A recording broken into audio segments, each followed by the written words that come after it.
Anand industries భాగస్వాములు Sridhar ఆనందులపై journalist social worker అయిన కుమారి భార్గవి ఆరోపించిన నేరం ఆధారం లేనిదని నిర్ణయించడమైనది.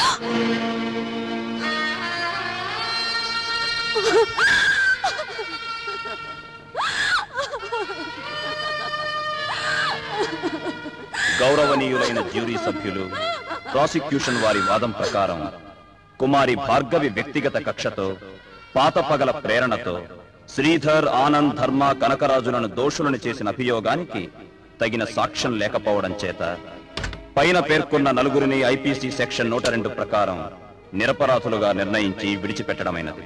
సంఘంలో పరువు గల పెద్ద మనుషులపై తప్పుడు కేసును బనాయించి వారిని 10 మంది ముందుకు తీసుకురావడం కుమారి భార్గవి చేసిన తొలి నేరంగా కోర్టు వారు భావించి సిఆర్పిసి సెక్షన్ 182 ప్రకారం 300 రూపాయలను జరిమానాగా విధిస్తూ విడుదల చేయడమైనది.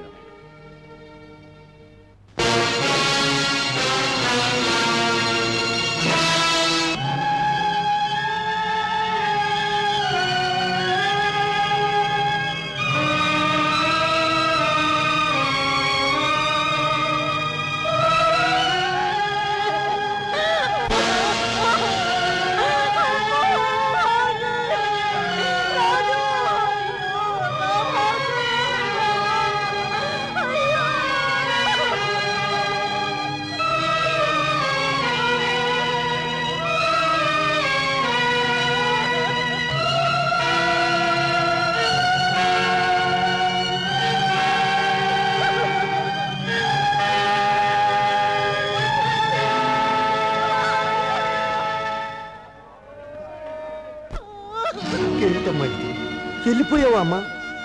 మా బతుకులు బాగు చేయడం కోసం నువ్వు బలైపోయావా అమ్మా? ఇంకా మమ్మల్ని బతకనివ్వరమ్మా, మమ్మల్ని బతకనివ్వరు. అన్నలారా, తమ్ములారా, బాధా సర్పద్రష్టులారా, ఏడవకండి, ఏడవకండి, ఏడవకండి. వస్తున్నాయి వస్తున్నాయి జగన్నాథ రథ చక్రాలు వస్తున్నాయి.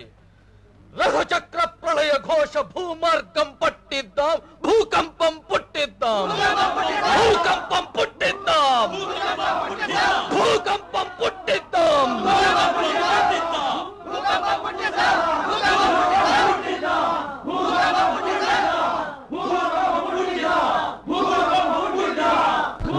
కలుసుకుందామా గడియ గడియకు, కలిసి ఉందామా జన్మ జన్మకు. వేసిన ప్రతి అడుగు ఏడడుగులై, కలిసిన ప్రతి నిమిషం కళ్యాణ తిలకమై. కలుసుకుందామా గడియ గడి, కలిసి ఉందామా జన్మ జన్మకు.